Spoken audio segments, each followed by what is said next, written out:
आज मैं आप लोगों को महात्मा बुद्ध की सुनाई गई एक ऐसी कहानी के बारे में बताऊंगा जो आप सभी लोगों का जीवन बदल सकती है। और यह कहानी आप लोगों को ध्यानपूर्वक अंत तक जरूर सुननी चाहिए कि एक समय की बात थी जब महात्मा बुद्ध अपने कुछ शिष्यों के साथ बैठे हुए थे। तब उनमें से एक शिष्य ने महात्मा बुद्ध जी से पूछा कि गुरुजी, मुझे ये बताइए कि कर्म क्या होता है? क्या कर्मों का फल सभी को भोगना पड़ता है? तब महात्मा बुद्ध जी ने अपने उस शिष्य का उत्तर देते हुए उसे एक कहानी सुनाई। तो वह कहानी कुछ इस प्रकार है। एक बार एक राजगृह में एक ऐसा रोग फैला था। यह रोग बहुत तेजी से फैल रहा था। वहीं पर एक धनी परिवार रहता था। वह सभी लोग इस रोग से ग्रस्त हो गए थे। उनकी तबीयत काफ़ी ज़्यादा बिगड़ गई और उस घर में सभी की मृत्यु हो गई सिवाय एक स्त्री के, जो उस घर में बच गई थी। वह बहुत डर गई। उसने डर के मारे उस घर की दीवार को तोड़ा और भाग गई। भागकर वह राजगृह के ही एक घर के बाहर पहुंच गई। उस घर के लोग काफ़ी दयालु थे। जब वह वहाँ पहुँची तो उन्होंने उस औरत को देखा और उसकी तकलीफ़ को देखकर उन्होंने उसकी मदद करनी चाहिए और अपने घर के पीछे एक कुटिया में उसके रहने की व्यवस्था करवा दी और वह स्त्री वहाँ आराम से रहने लगी। वह लोग जो भी खाते उसी में उस औरत को भी दे देते। अच्छा, बासी, रूख सूख जो उनका सामर्थ्य होता उस हिसाब से स्वयं भी खाते और उस स्त्री को भी देते थे। इस तरह से उसका जीवन बीत रहा था और कुछ समय बाद उस स्त्री के मृत्यु के काल नज़दीक आ गया। जब भगवान बुद्ध के एक शिष्य महाकश्यप भंते, जो कि 7 दिन तक एक साधना में लीन होते हैं, उस साधना में वह 7 रात और 7 दिन तक रहकर ध्यान साधना करते हैं, का अभ्यास करते हैं। और 8वें दिन वह जब साधना से उठते हैं तो सोचते हैं कि किसका उपकार करूं, किसका भला करूं, यानी कि जो कोई व्यक्ति मुझे दान देगा उसका जन्म जन्म का दुख दूर हो जाएगा, उसकी सारी विपत्ति दूर हो जाएगी। और यह देखते हुए भिक्षु की नज़र उस स्त्री पर जाती है और वह सोचते ही कि उसकी उम्र भी अभी बहुत कम है और यह मरने वाली है और मरने के बाद भी यह नरक में ही जाएगी, क्योंकि और कोई पुण्य इसके द्वारा है ही नहीं। तब वह अपनी दया दृष्टि उस स्त्री पर दिखाते हैं और भंते अपना शिक्षा पात्र लेकर उस स्त्री के घर की तरफ निकल जाते हैं। महाकश्यप भंते के प्रति इतनी श्रद्धा होती है कि देवेंद्र भी उन्हें भोजन देने के लिए रूप बदल कर जाते हैं। लेकिन महाकश्यप भंते उन्हें देखकर पहचान जाते हैं और कहते हैं कि तुमने पहले ही इतने पुण्य कमा रखे हैं, कृपा कर किसी गरीब के लाभ को हानि मत पहुंचाओ।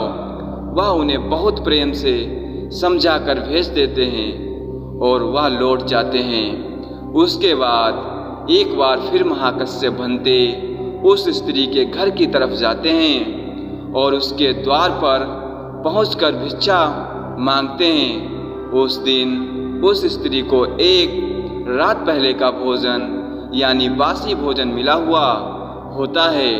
अब वह भंते को देखकर सोचती है कि मैं क्या करूं, मुझे तो रात का भोजन मिला है, मेरे लिए तो यह काफ़ी है।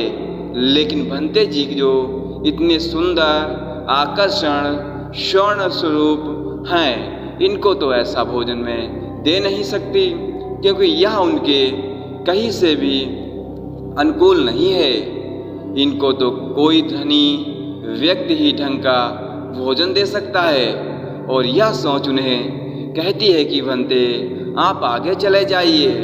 भंते एक कदम आगे बढ़ाते हैं, लेकिन वह आगे के घरों में नहीं जाते हैं। उन्हें देख आसपास के लोग हैरान हो जाते हैं कि आज महाकश्यप भंते यहाँ आए हैं। वह लोग तरह तरह का भोजन लेकर उनके पास आते हैं। तभी भंते अपना पात्र ढक लेते हैं और उनसे भोजन लेने से मना कर देते हैं। यह देखकर वह स्त्री सोचती है कि वह भिक्षु किसी अन्य व्यक्ति द्वारा दिया भोजन ग्रहण नहीं कर रहे हैं। कहीं ऐसा तो नहीं वह मुझ पर ही।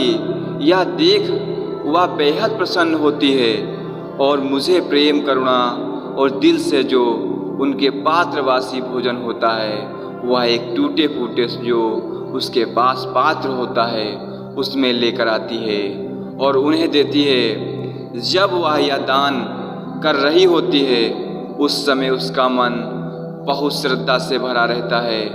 वह भोजन लेने के बाद महाकश्यप भंते बैठने के लिए और उस स्त्री पर और अनुकंपा करने के लिए कुछ ढूंढने लगते हैं। यह देख एक व्यक्ति समझ जाता है कि भंते यहाँ बैठना चाहते हैं और वह तुरंत जाकर एक अच्छा सा उनके लिए एक बैठने का आसन ले आता है। भंते उस पर बैठ कर आते हैं और उस भोजन को भी प्रसन्नता से खाने लगते हैं। यह देख वह स्त्री भावुक हो जाती है और सोचती है कि तथागत के शिष्य इतने आदर भाव से भोजन ग्रहण कर रहे हैं और वह भंते के गुणों से बहुत आकर्षक हो जाती है और मन ही मन गुरु यानी कि तथागत बुद्ध को याद करती है कि देखिए गुरु आपके शिष्य ने कितने भाव से प्रेम से मेरे इस भोजन को ग्रहण किया है। कुछ समय बाद भंते कहते हैं कि माता आप मेरे 3 जन्मों पूर्व की माता हो, इसलिए आज मैं आप पर अनुकंपा करने के लिए आया हूँ। यह सुनकर वह इतना प्रसन्न हो जाती है कि इतना भव्यशाली ऐश्वर्य मेरा पिछले जन्म में बेटा रह चुका है। उसके मन में पुत्र के लिए और अधिक प्रेम श्रद्धा आने लगती है। वह सोचती है कि मुझे कितने गुणवान बेटे की माँ बनने का सुख मिला है। उस स्त्री का मन भर उठता है। उन्हें देख भंते सोचते हैं कि अब मेरा कार्य पूरा हुआ और वह उस स्त्री को आशीर्वाद देकर अपने बिहार की तरफ निकल जाते हैं। कुछ समय बाद ही वह स्त्री की मृत्यु हो जाती है और स्वर्ग में देव लोक में पहुंच जाती है। वह स्त्री जो नरक में जाने वाली थी अपने एक छोटे से दान से स्वर्ग में प्रवेश करती है और इस तरह उस स्त्री की रक्षा करने वाला कोई नहीं था। ना कोई नियत, ना कोई धन दौलत या संसार के किसी व्यक्ति ने भी उसकी नरक जाने से रक्षा नहीं की थी। तो कौन उसकी रक्षा करता है? भगवान बुद्ध। इसी प्रकार की एक घटना को बताते हैं और कहते हैं कि जो व्यक्ति जिस प्रकार का धर्म आचरण करता है तो वही धर्म आचरण को अपनाने वाले उस व्यक्ति की रक्षा धर्म ही करता है और कोई नहीं करता। यह दुर्गति से भी जाने के लिए जो हमारा बचाव करता है वह भी यही होता है। उस स्त्री ने दान धर्म किया, उस दान करने से ही उसकी रक्षा हुई। वह अपाहिज हो जाने से बच गई, नरक में जाने से बची। उसने पुण्य कमाया। धर्म के जीवन को इस तरह जीने से, उसका आचरण अपनाने से वह सुख को प्राप्त हुई। उसने न केवल इस घटना से अपने मनुष्य जीवन को सफल किया अपितु देवलोक जाने का सौभाग्य भी पाया और उस सुख का अनुभव किया। तो जो यह उसे सुख मिला वह उसे धर्म सूची से धर्म आचरण अपनाने से मिला है। भगवान बुद्ध कहते हैं कि ऐसा धर्म का जीवन जीने से कोई भी व्यक्ति दुर्गत में नहीं जाता है। इसलिए कहा जाता है कि दुर्गत से दूर रहने के लिए धर्म का आचरण करना बहुत जरूरी है। चाहे हम दान के रूप में धर्म का आचरण करें, चाहे मैत्री भावना या ध्यान भावना का आचरण करके हुए करें या माता पिता की सेवा करते हुए या दूसरे की सेवा करके, जिस भी तरह हम धर्म का आचरण करते हैं वह हमें पुण्य की ओर ले जाता है, हमें कभी भी संकट में नहीं पहुंचाता है। इसे आप भी समझने का प्रयास करें और स्वयं को दुर्घट में जाने से रोकें। धर्म के आचरण पर चलें, यह आपको आपका जीवन सुखी बनाने में मदद करता है। आपने क्या सीखा इस कहानी से कमेंट करके ज़रूर बताइए। और ये चैनल की अगर आप लोग कहानी देखना चाहते हैं तो चैनल को सब्सक्राइब करके ज़रूर रख लें। वीडियो देखने के लिए थैंक्स।